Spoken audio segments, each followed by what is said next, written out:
আজি মোৰ লগত আছে এনে এজন বিশেষ ব্যক্তি যাৰ নামেৰে পৰিচয় সকলোৰে মৰমৰ সকলোৰে আদৰৰ অভিনেতা ৰাজকুমাৰ দা এয়া নমস্কাৰ। দাদা নমস্কাৰ বাকী খবৰ কেনে আপোনাৰ খবৰ খুব ভাল অকণমান চৰ্দি লাগি আছে বাকী ভাল বতৰৰ বেমাৰ হয়, যিহেতু হয়, ঘূৰি ফুৰা হয় হয়। এতিয়া বৰ্তমান আপোনাৰ কাম কাজ কেনে চলিছে ভালে চলি আছে থিয়েটাৰ চলি আছে অকণমান আপোনাৰ পৰিচয়টো নমস্কাৰ মই ৰাজকুমাৰ অভিনেতা নাট্যকৰ্মী আৰু লগতে খেলো বুলি ক'লেও ভুল নহ'ব খেলৰ লগত জড়িত মই খেল খেলি ভাল পাওঁ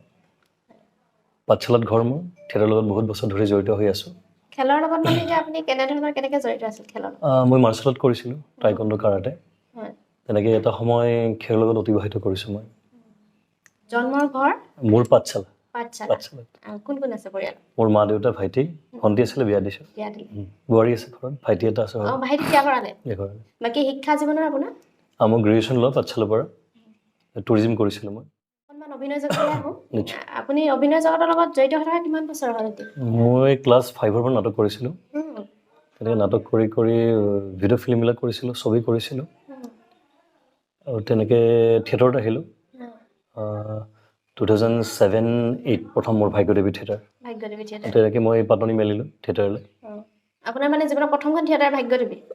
ভাগ্যদেৱী ফাৰ্ষ্ট থিয়েটাৰ তাৰপিছত এতিয়ালৈকে কিমানখন কৰা হ'ল থিয়েটাৰ মই 15 বছৰ আছোঁ মাজত 2 বছৰ গেপ 13খন থিয়েটাৰ কৰা হ'ল যিহেতু আপোনাক লগ পাইছোঁ গাঁৱত যি হৈ আছিলে বীণাপানী থিয়েটাৰ হয় এই থিয়েটাৰখনৰ লগত আপুনি কেনেধৰণে জড়িত আছিল থিয়েটাৰখন 9 মাহৰ আমাৰ এটা এগ্ৰিমেণ্ট থাকে হয় 9 মহীয়া চিডুল এই বছৰটোৰ লগত জড়িত হৈ আছোঁ শেষ হ'বৰ এমাহ বাকী আছে আমাৰ অভিনেতা হিচাপে আপোনাৰ থিয়েটাৰ বিষয়ে অকণমান সুধিছোঁ দেই থিয়েটাৰ এনেকুৱা কিবা ভাল লগা বেয়া লগা এনেকুৱা কিবা ইনচিডেণ্ট আছেনে কেতিয়াবা ধৰক খুব বেছি যেন খং উঠা এনেকুৱা কিবা টাইপ আছে নেকি থাকে মাজে মাজে ভাল বেয়াটো থাকিবই কেতিয়াবা মোৰ মনত নাই তেনেকৈ কিন্তু অডিয়েঞ্চৰ পৰা যদি বেয়া মাত চাত কেতিয়াবা দিয়েতো তেতিয়া ভাল নালাগে খং উঠে পাছফালৰ পৰা চিঞৰবিলাক আৰু তেনেকৈ কেতিয়াবা ৰুমত আহিও অকণমান ব্যৱহাৰ চেৱহাৰ ভাল নকৰিলে অকণমান বেয়া লাগে হয় কিন্তু বেয়া লগাতকৈ ভাল লগা বহুত বেছি আছে হয় ভাল লগা মুহূৰ্ত প্ৰত্যেকটো জেগাতে ভাল লাগে আৰু মানুহৰ ইমান আদৰ মৰম পাওঁ সেইখিনি বহুত বেছি ভাল লাগে বেয়া লগতো তাৰমানে ধৰি ৰাখিব নোৱাৰি ইমানে বেছি ভাল লগা থাকে হয় হয় মানে ৰাইজৰ যিখিনি সহায় পোৱা যায় তেতিয়া বেয়া লগাখিনি মানে পাহৰি যোৱা হৈ যায় হয় তেনেহ'লে এতিয়া আঁতৰৰ কথা সুধিছোঁ এতিয়াতো থিয়েটাৰবিলাকত একদম ভাল পোৱাৰ যি প্ৰেম কাহিনীবিলাক বৰ সুন্দৰভাৱে দেখুৱায় কেতিয়াবা তেনেকুৱা সঁচা প্ৰেম হৈছেনে থিয়েটাৰৰ মাজত নাই হয় নাই হোৱা নাই এতিয়া ভৱিষ্যতৰ পৰিকল্পনা থিয়েটাৰ কিমান দিন থাকিম বুলি ভাবিছে? থিয়েটাৰ এই বছৰ চাগে মোৰ শেষ আৰু থিয়েটাৰ নাথাকিম থিয়েটাৰ বেলেগ প্লেনিং এটা আছে এইটো গম পাব পিছত এইটো আপোনাৰ স্বাস্থ্য খুব সযতনে থাকিব লাগে খুব যতন ল'ব লাগে আপুনি স্বাস্থ্য কেনেকৈ কিদৰে যতন লয় স্বাস্থ্য মানে মানুহ এজনৰ নিৰোগী হোৱাটোৱে স্বাস্থ্যৱান মানুহৰ লক্ষণ গতিকে অকণমান ডিচিপ্লিনত চলিব লাগে খোৱা অলপ মেইনটেইন কৰি চলিব লাগে বিশেষকৈ ফিজিকেল এক্টিভিটিজ যিখিনি য়োগা মই ৰেগুলাৰ য়োগা কৰোঁ প্ৰাণায়াম কৰোঁ মই মাৰ্চেল আৰ্ট কৰোঁ এক্সাৰচাইজ কৰোঁ এক্সাৰচাইজ প্ৰত্যেকজন মানুহে কৰাটো দৰকাৰ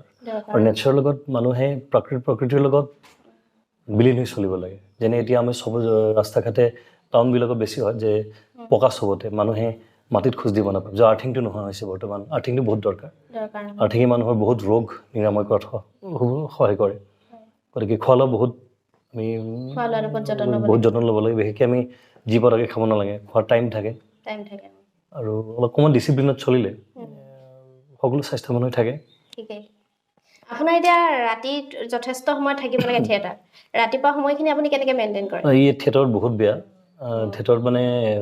দিগদাৰ কেতিয়াবা বহুত ৰাতি হৈ যায় তেনেকৈ মেইনটেইন কৰাটো দিগদাৰ হয় উঠত দেৰি হয় এইটো মই থিয়েটাৰ বাদ দি সেইও এটা কাৰণ যে লাইফষ্টাইলটো বেলেগ হৈ যায় গতিকে মই ৰাতিপুৱা উঠি এক্সাৰচাইজ কৰিব দৌৰিব পাৰিলে ভাল পাওঁ গতিকে তেনেকুৱা এটা লাইফে বিচাৰোঁ গতিকে সেইবিলাক বহুত কথা ভাবি চিন্তি এতিয়া থিয়েটাৰ বাদ দিবলৈ লৈছোঁ আৰু তেনেহ'লে আপুনি থিয়েটাৰৰ লগত জড়িত বাহিৰে এনেকুৱা টিভি পৰ্দাত চাগে নিশ্চয় চিৰিয়েল কিবা কিবি কৰিছে কৰি মই ভিডিঅ' ফিল্ম কৰিছিলোঁ 60খনৰ ওপৰত কৰিছোঁ চিনেমা 5খন কৰিছোঁ গান চান 150-200মান গান কৰিছোঁ গতিকে এইকেইদিন কৰা নাই থিয়েটাৰত আহিছোঁ যেতিয়া থিয়েটাৰ শেষৰ পিছত কৰিব লাগিব ছবিৰ কাম আছে আপোনাৰ থিয়েটাৰ কিমানখন কৰা হ'ল কৈছিলে এতিয়ালৈকে মোৰ 15 বছৰ হ'ল 15 বছৰ কেইখন কৰিলে 13খন থিয়েটাৰ 13খনৰ ভিতৰত আপোনাৰ এনেকুৱা ভাল লগা কিবা আছেনে এখনমান চব থিয়েটাৰে ভাল মানে একদম এনেকুৱা এটা যিটো মানে আপোনাৰ মন প্ৰাণ চুই যোৱা এনেকুৱা কিবা এটা কাহিনী তেনেকৈ মনত হঠাৎ নপৰে ভাল এইবাৰ বিশেষকৈ ভাল লাগিছে এইবাৰ থিয়েটাৰ বীণাপানী 50 বছৰ সোণালী জয়ন্তী গতিকে সোণালী জয়ন্তীত যথেষ্টখিনি ভাল লাগিছে তেওঁলোকৰ মই অংশীদাৰ হ'ব পাৰিলোঁ এইটো পাৰ্টিৰ লগত হয়। বহুত বেছি ভাল লাগিছে সেইকাৰণে যিহেতু উঠি অহা প্ৰজন্ম অভিনয়ৰ ক্ষেত্ৰত মানে যিয়ে নতুনকৈ এক্টিং কৰিব খোজে অভিনয় হয়, অভিনয়ৰ লগত অভিনয় চৌষষ্ঠি কলাৰ ভিতৰত নাট্য কলাটো শ্ৰেষ্ঠ কলা বুলি কোৱা হয় যিয়ে নহওক ভালকৈ ডেডিকেশ্যন আগত লৈ ভালকৈ এটা এইম লয় ভালকৈ বেছিকখিনি ভালকৈ জানি লৈ আহক নিশ্চয় ভাল হ'ব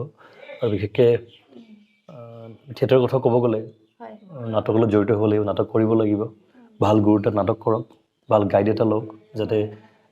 ভাল গুৰু ভাল গাইডৰ পৰা ভালকৈ শিকিব পাৰে নাটক সম্পৰ্কে যিখিনি ছবিৰ লগত জড়িত আছে ভাল ভাল ডাইৰেক্টৰ আছে শিকি মেলি আহক শিকি মেলি আহিলে এটা লংজিভিটি বাঢ়িব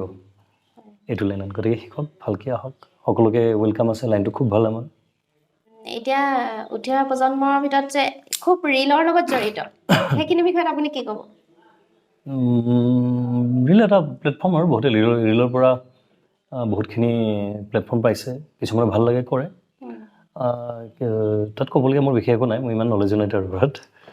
আপুনি বনায়নে মই তেনেকৈ নবনাওঁ নকৰে কম কেতিয়াবা এনেই অলপ চলপ হয় আজি তেনেহ'লে দাদা অকণমান সময় লগ পাই কথা পাতিলোঁ খুব ভাল লাগিলে মোৰ বহুত ভাল লাগে আপোনাৰ ভৱিষ্যত পৰিকল্পনা খুব ভাল হওক সদায় যেন ভাল হৈ থাকক স্বাস্থ্য সদায় ভালে ৰাখক ভগৱানে তাকে যেন প্ৰাৰ্থনা জনাইছোঁ আৰু বাকী আপোনাক ভাল লাগিলে আৰু যদি আপোনালোকে ভিডিঅ'টো চাই ভাল পালে তেনেহ'লে লাইক শ্বেয়াৰ কৰিবলৈ নাপাহৰিব ধন্যবাদ ধন্যবাদ